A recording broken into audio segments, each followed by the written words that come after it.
बांदीकुई थाना पुलिस ने विधवा महिला के साथ शादी का झांसा देते हुए करीब 6 वर्षों से दुष्कर्म करने के आरोपी को पॉस्को एक्ट में गिरफ्तार करने में सफलता अर्जित की है।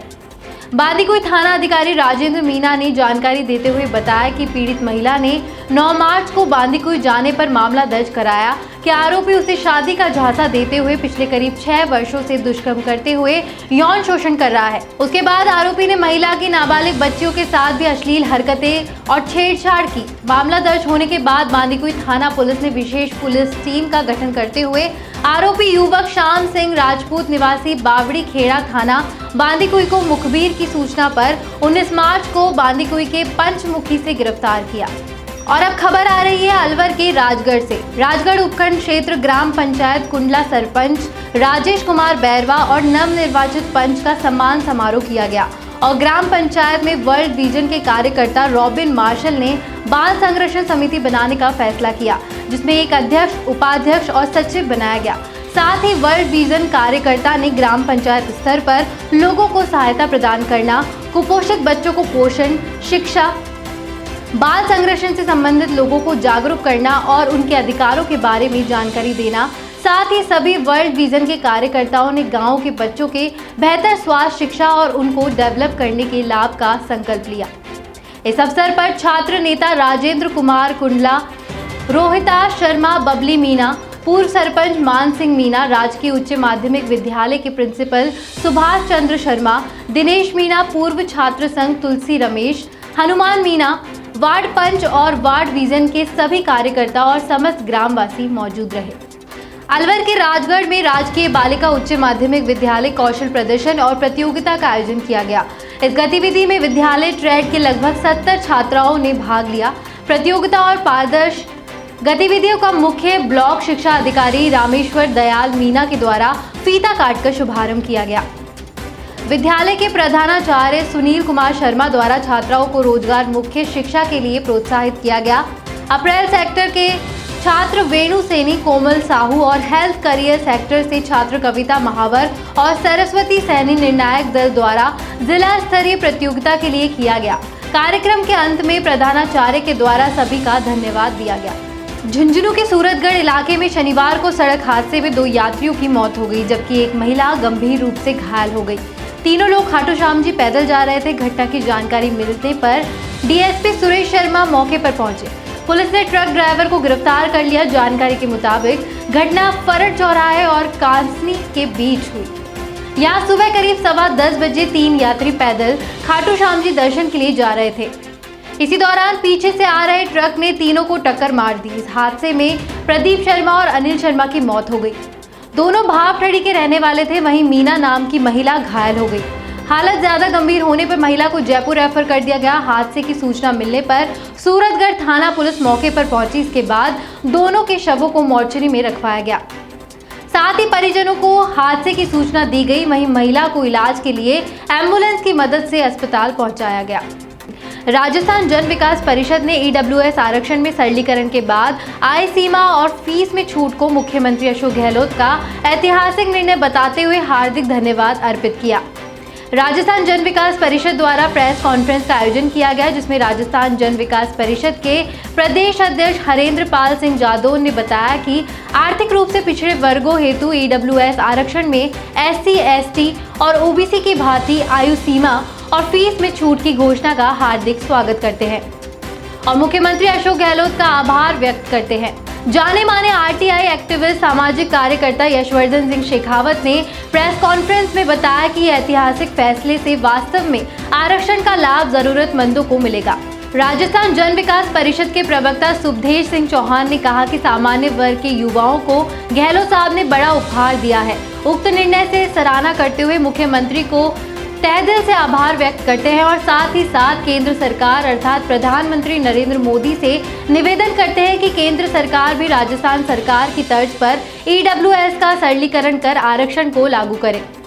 अगर केंद्र सरकार ईडब्ल्यूएस का सरलीकरण नहीं करती तो राजस्थान जन विकास परिषद युवाओं की भावनाओं को ध्यान में रखते हुए उनके रोजगार के लिए आंदोलन करेंगे।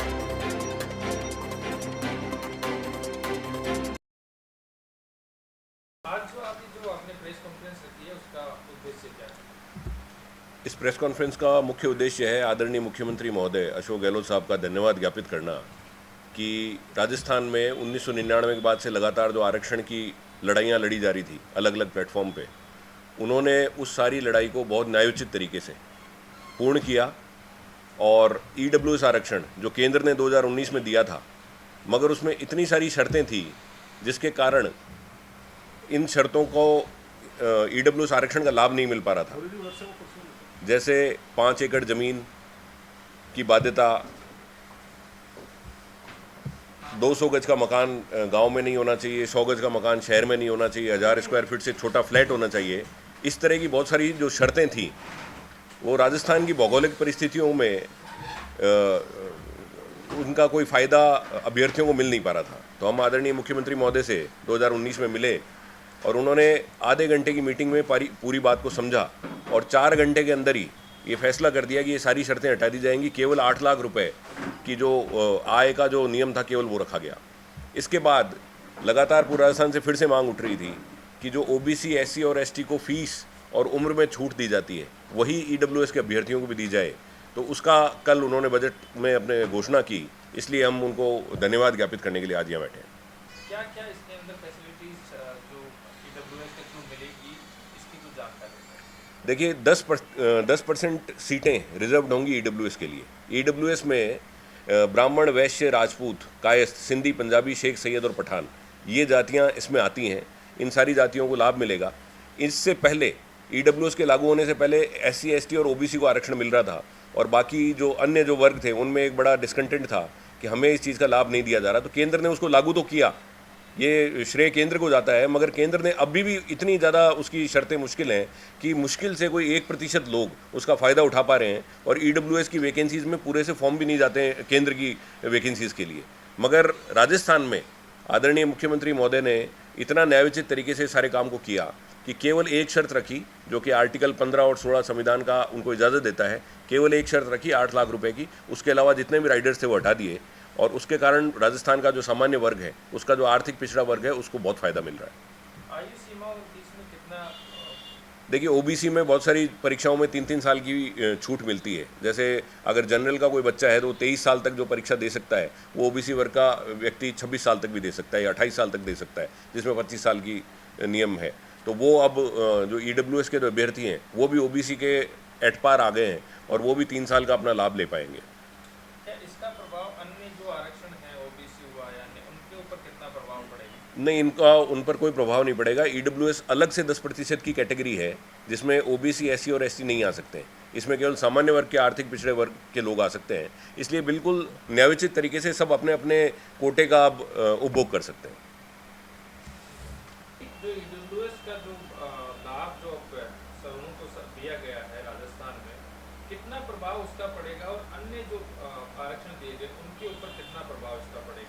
देखिए, आरक्षण की हम रिजर्वेशन की बात करें तो ये मांग आज की नहीं है, काफ़ी वर्षों पुरानी मांग थी और मांग को केंद्र सरकार ने भी जायज़ रखते हुए उस मांग को पूरा किया। लेकिन आप सभी जानते हैं कि जो ईडब्ल्यूएस जो लागू हुआ, जिसको इकोनॉमिकली वीकर सेक्शन जो है, उसके तहत में क्या था कि इतनी सारी विसंगतियाँ थी। लाइक आपका लैंड का जो मेन था मुद्दा वो था, एक बाड़मेर की ज़मीन की अगर हम वैल्यूएशन की बात करें या हम एक यूपी की जो ज़मीन की वैल्यूएशन उसकी अगर हम बात करें तो उसमें काफ़ी अंतर है और बहुत ज़्यादा विरोधाभास है। इस तरीके की कई विसंगतियाँ थी ईडब्ल्यूएस के अंतर्गत में, जो सामान्य वर्ग में जो वाकई में जिन बच्चों को ज़रूरत है या जो पिछड़ा जो वर्ग है उसको वाकई में जिन स्टूडेंटों को जो ज़रूरत है, शायद उसका लाभ पूर्ण रूप से नहीं मिल रहा था। और इस चीज़ को सुना, समझा और उस पीड़ा को एहसास किया माननीय मुख्यमंत्री राजस्थान के श्री अशोक गहलोत जी ने। राजस्थान जन विकास परिषद आज ईडब्ल्यूएस की जितनी भी विसंगतियाँ दूर किए हैं, जो कल विधानसभा के अंदर उन्होंने पूरा का पूरा ये सब बताया, उसके लिए राजस्थान जन विकास परिषद उनका तहे दिल से हार्दिक आभार व्यक्त करता है। साथ ही साथ राजस्थान जन विकास परिषद इस बात की भी मांग उठाता है कि राजस्थान सरकार की तर्ज के ऊपर मोदी सरकार भी इन सब विसंगतियों को दूर करे और जो वास्तव में जो रिजर्वेशन, जो आरक्षण, जो ईडब्ल्यूएस के तहत जो दिया जाने वाला है वो दिया जा सके, ताकि सामान्य वर्ग, जो पिछड़ा हुआ वर्ग है, उसके जो बच्चे हैं या उसके जो स्टूडेंट्स हैं उनको इन चीज़ में लाभान्वित वो हो सके। साथ ही साथ में हम एक और चीज़ कहना चाहेंगे कि या तो केंद्र सरकार, मोदी सरकार जल्द से जल्द राजस्थान सरकार की तर्ज पे ईडब्ल्यूएस की विसंगतियों को दूर करे, अन्यथा फिर हो सकता है कि राजस्थान जन विकास परिषद एक मुहिम चलाएगा और साथ के साथ में पूरे देश के अंदर ये राजस्थान की तर्ज पे लागू कराने के लिए हम मोदी सरकार के ऊपर प्रेशर डालेंगे।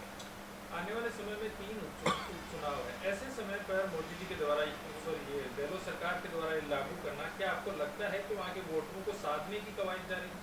देखिए, विधानसभा सेशन अभी जब चालू हुआ था तो विधानसभा सेशन में चालू होने के बाद में मांग काफ़ी पुरानी है, क्योंकि पिछली बार भी जब हम इस मांग को लेकर के गए थे कि जो ज़मीन की जो शर्तें हैं उनको हटा दी जाए, मुख्यमंत्री जी ने मात्र आधा घंटा लिया और वो ज़मीन की शर्तों को हटा दिया गया। उसके बाद में लगातार अन्य सामाजिक संगठनों से, अन्य तरीके के संगठनों से काफ़ी दबाव था, बहुत बार मीटिंगें भी हुई, प्रदर्शन भी हुए, मुख्यमंत्री जी के पास में भी गए और मुख्यमंत्री जी ने इस चीज़ को समझा और सुना और ये सब पीड़ा उन्होंने जाने की वास्तव में ये एक बहुत बड़ी पीड़ा है।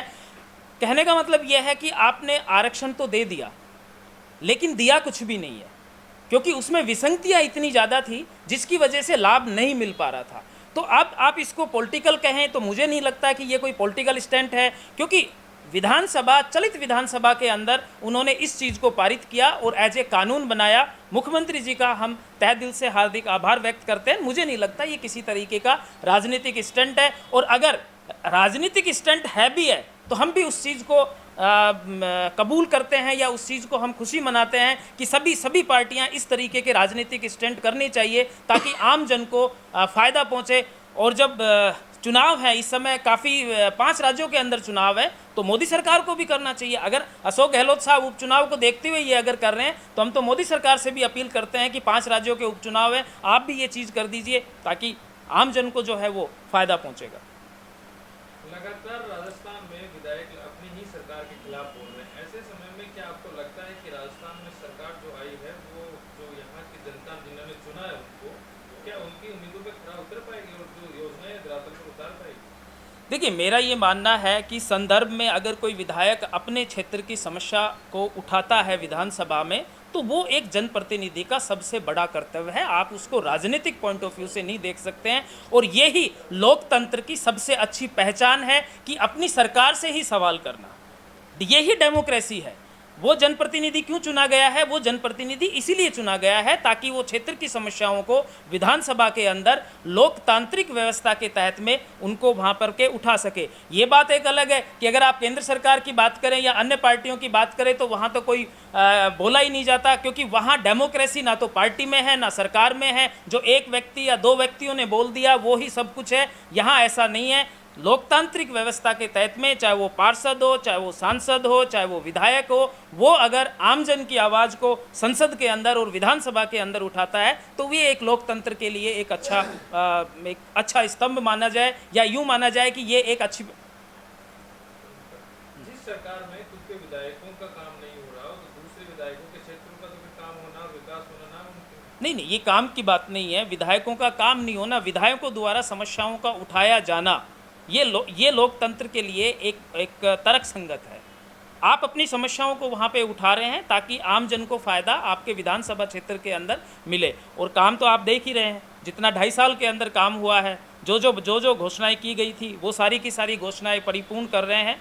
आज जो हमारा यहाँ पे मकसद था वो राजस्थान जन विकास परिषद की तरफ से माननीय मुख्यमंत्री श्री अशोक गहलोत जी का आभार व्यक्त करना। जी, कल मुख्यमंत्री जी ने ईडब्ल्यूएस की घोषणा की जिसमें सवर्णों को भी आरक्षण मिलेगा आर्थिक आधार पर, क्या कहना है आपका? सबसे पहले राजस्थान जन विकास परिषद पूरी टीम की तरफ से हमारे लोकप्रिय मुख्यमंत्री अशोक गहलोत जी का बहुत बहुत आभार व्यक्त करते हैं, जिन्होंने सवर्णों के लिए ये शर्तें हटाई हैं। इसके लिए तहे दिल से उनका हार्दिक आभार। और हम ये भी आशा करते हैं कि अशोक गहलोत जी की तर्ज पर ही केंद्र सरकार भी ये सोचे और इनसे कुछ सीखे, और सीख कर इन डिसीजनों पर वो भी अमल करे और इस तरीके के डिसीजन ले जिससे कि जनता का भला हो सके, सवर्णों का भला हो सके। इस चीज़ के लिए हम जितना तहे दिल से इनका धन्यवाद दें राजस्थान सरकार का उतना कम है। जो देश में लगातार एक मांग उठ रही थी कि आर्थिक आधार पर आरक्षण होना चाहिए, तो क्या ये उसकी शुरुआत है राजस्थान से? बहुत अच्छी शुरुआत है। राजस्थान में अशोक गहलोत जी ने बहुत ही अच्छी शुरुआत की है। और राजस्थान से पूरे देश की सरकारों को सीखना चाहिए और उनको भी इस पर अमल करना चाहिए। राजस्थान से किसान आंदोलन का लगातार कांग्रेस पार्टी समर्थन करती है, उस पर क्या कहें? देखिए, किसान आंदोलन पे पूरा देश एक है, राजस्थान भी उसमें एक अपनी भागीदारी निभा रहा है। और ये चीज़ तो अभी नरेंद्र मोदी जी को और उनकी टीम को सोचने की ज़रूरत है कि आज आप अन्नदाता के लिए भी नहीं सोच पा रहे हैं तो किसके लिए सोचेंगे। बड़ी बड़ी बातें करते थे इलेक्शन से पहले, बड़े बड़े ख्वाब दिखाते थे, कहाँ गए आपके ख्वाब, कहाँ गई आपकी बड़ी बड़ी बातें। आज भी नरेंद्र मोदी जी के पास मौका है, उनकी टीम के पास मौका है कि वो किसान, देश के किसान से, अन्नदाता से माफ़ी मांगें और माफ़ी मांग के उन तीनों कानूनों को वापस लें और वापस लेके देश के किसान के लिए सोचें और अपनी हठधर्मता को छोड़ें। जो किसान आंदोलन का समर्थन राजस्थान से लगातार आप कर रहे हैं, उसका प्रभाव क्या उपचुनावों पर पड़ेगा और राजस्थान में कांग्रेस सरकार तीनों उपचुनाव जीत पाएगी? बिल्कुल पड़ेगा। और तीनों के तीनों उपचुनाव में मोदी जी को, बीजेपी को इस चीज़ का एहसास भी होगा। जैसे अभी अपने देखा पंजाब में जो चुनाव हुए, उसी हिसाब से राजस्थान में भी उनको एहसास होगा कि किसानों के साथ जो सलूक कर रहे हैं उसका क्या फल मिल रहा है उनको। फोन टेपिंग जो मामला चल रहा है, उस पर क्या कहना है? फ़ोन टेपिंग का कोई मामला ही नहीं है। कल भी आपने विधानसभा में देखा, परसों भी ये खुद शांति धारीवाल जी कह रहे हैं कि अगर कोई भी व्यक्ति इस चीज़ को सिद्ध कर दे तो वो इस्तीफा देने के लिए पूरी सरकार तैयार बैठी है। तो ये तो मनगढ़ंत बातें हैं और कुछ नहीं है, इसलिए ये इस तरह की बातें कर रहे हैं। लेकिन उन्होंने कबूल ये किया है कि जो लोकेश शर्मा है, उन्होंने ये जो ऑडियो था वो वायरल किया है। तो नहीं, लोकेश शर्मा की उन्होंने ये कबूल किया है कि उनके पास कहीं से वीडियो आया इसलिए उन्होंने वायरल किया है। उन्होंने ये कबूल नहीं किया है कि लोकेश शर्मा का वीडियो लोकेश शर्मा के पास कहीं से आया इसलिए उन्होंने वायरल किया है। इसमें तो कोई वो नहीं, आज मेरे पास कोई वीडियो आ रहा है और मैं किसी ग्रुप पे भेज रहा हूँ तो इसमें क्या हुआ?